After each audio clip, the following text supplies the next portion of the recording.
여러분, 오늘 알려드리는 이것을 하시는 분은 원래 큰 번영을 얻으실 것입니다. 네, 꼭 하십시오. 분명 올해가 끝날 때쯤 여러분 전부는 제게 고맙다는 말씀을 하시게 될 거예요. 여러분 안녕하세요, 이정재입니다. 여러분, 우리 풍수는 크게 양택풍수와 음택풍수로 나눌 수가 있습니다. 네, 양택풍수는 살아있는 사람의 집터와 집을 짓고 만드는 것이며, 또 음택풍수는 돌아가신 분의 터와 집을 만드는 거예요. 그리고 이 음택풍수의 가장 기본적인 원리는 동기감응이라는 것으로, 이는 사람의 뼈와 몸, 세포에는 일정한 기운이 있고, 이것이 가까운 혈족간에는 서로 연결이 되어 있기에 이로 인해 서로의 편함과 불편함이 이어지게 된다는 이치이고, 또 양택풍수의 기본 원리는 생기감응, 즉 집안에 있는 생기는 서로 연결이 되어 더 크게 증폭이 되고, 그리고 사기 역시 서로 연결이 되어 더 크게 증폭이 되기에 생기가 강한 집은 번영이 이어지게 되고, 또 사기가 강한 집은 몰락하게 된다는 이치입니다. 하여 이것 때문에 집안에 있는 가구나 물건들을 생기가 살아나도록 만들자는 풍수 인테리어라는 이론이 만들어졌으며, 이후 앞서와 같은 집안에 있는 물건들 뿐만 아니라 사람들까지 생기가 강해지도록 만들자는 면에서 현재는 생활풍수라는 말을 사용합니다.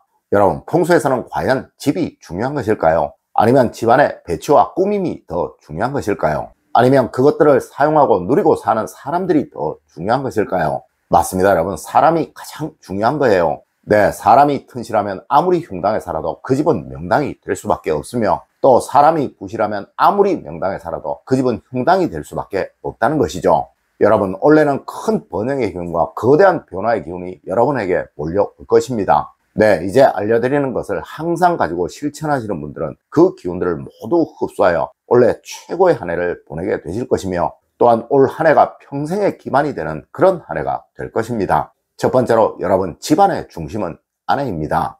여러분, 풍수에서는 집을 지을 때 가장 먼저 내당, 즉 안사람이 기거를 하는 곳에 터를 잡고 그곳을 기준으로 모든 건물들의 배치를 합니다. 그리고 현대 생활 풍수에서도 집 밖의 배치보다 훨씬 중요하게 생각을 하는 것이 집 안의 배치와 또 집 안이에요.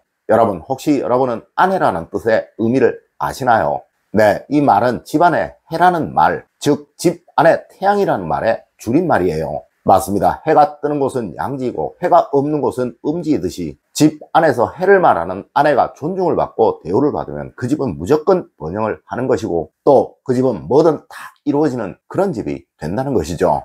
여러분, 저는 항상 부자가 되고 싶다는 사람을 만나면 이런 말을 하곤 합니다. 네, 아내가 행복함을 느낄 수 있도록 만들어주세요. 무엇이든 아내가 기쁨을 느낄 수 있도록 최선을 다하세요. 그리하면 무조건 부는 얻게 됩니다 라고 말입니다. 그리고 부를 계속 이어가고 싶다는 사람을 만나게 되면 이런 말을 해드립니다. 절대 아내를 힘들게 하지 마세요. 아내의 입에서 늘 즐겁다는 말이 나오도록 만들어주세요. 그리하면 절대 부는 떠나지 않게 됩니다 라고 말입니다. 여러분, 저는 절대 집에서 아내의 말에 반대를 하지 않습니다. 그리고 결혼을 하고 지금껏 아내에게 단 한 번도 험한 말을 해본 적이 없습니다. 물론 하여 지금과 같은 큰 부를 얻었을 테고 말이죠. 네, 특히 올해는 아내의 힘이 정말 중요한 한 해입니다. 여러분, 올해는 무조건 아주 작은 하나를 하시더라도 아내의 행복함과 아내의 즐거움의 포인트를 맞추십시오. 분명 이런 여러분은 올 한 해 인생 역전을 하시게 될 것입니다.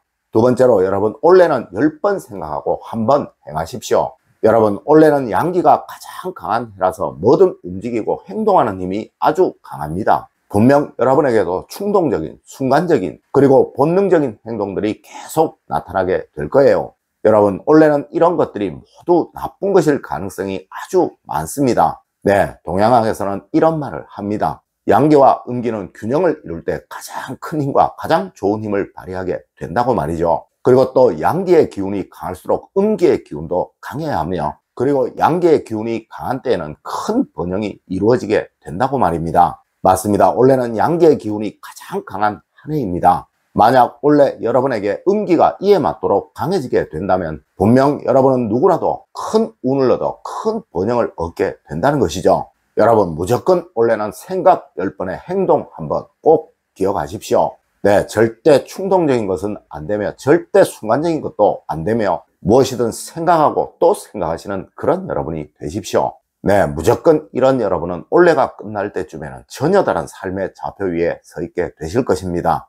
세 번째로 여러분 집안에서 사기는 무조건 원래 없애십시오. 여러분 양기와 음기 그리고 생기와 사기는 완전히 다른 거예요. 간혹 음기를 사기와 혼동하시는 분들이 있으시던데요. 이는 전혀 다른 말이라는 것이죠. 맞습니다. 사기는 죽음의 기운, 즉 아주 나쁜 것이지만 음기는 이런 것이 아니에요. 자, 여러분 대표적으로 여러분의 가정에서 사기를 가진 것은 이런 것들입니다. 뚜껑이 없는 휴지통, 닫혀져 있지 않는 뚜껑들, 버려져야 할 물건들, 또 고장나서 쓰지 않는 물건들, 그리고 시들거나 죽어버린 식물들, 더럽게 얼룩이 끼어있는 사진이나 액자들, 또 제 용도로 사용이 되지 못하고 있는 물건들, 입지 않아서 곰팡이가 있는 옷들, 또 신지 않는 더러운 신발들, 깨지거나 금이 간 유리들, 그리고 사용하지 않는 전선줄들 같은 것이죠. 여러분 우선 무엇보다 이런 것이 있으시다면 정리를 하시고 닦고 깨끗이 하십시오. 아니면 버리시던가 따로 모아 큰 상자에 넣어 한 곳에 보관을 하세요.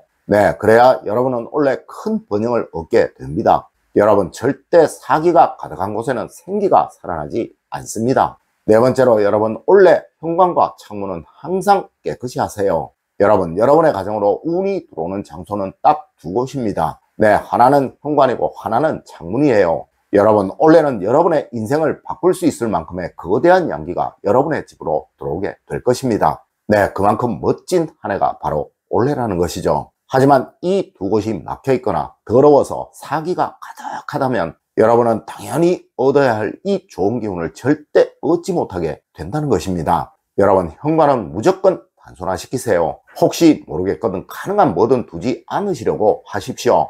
그리고 이 두 곳은 항상 단정하다는 느낌, 시원하다는 느낌, 또 트여있다는 느낌이 들도록 최대한 노력을 하십시오. 그리하면 분명 여러분의 집으로 들어오는 그 양기의 양은 많아질 것이고 또 이 기운은 모두 생기가 될 것이니 그만큼 여러분은 큰 운을 얻게 되실 거예요. 다섯 번째로 여러분 주방 창가에 미니 화분 두 개는 꼭 두세요. 여러분 이는 원래 여러분의 가정에서 새어나가는 재물운의 기운을 막아줄 어쩌면 가장 중요한 풍수 물건일 것입니다. 특히 주방이 북쪽으로 되어 있는 분들이라면 무조건이에요. 그리고 또 주방에 창문이 없다고 말씀하시는 분들이 참 많으시던데요. 네, 이런 경우는 주방 싱크대 전면에 두시면 됩니다. 그렇다고 여러분 욕심 때문에 큰 식물을 주방에 두시는 일, 또 늘어지는 식물들을 주방에 두시는 일 절대로 없도록 하십시오.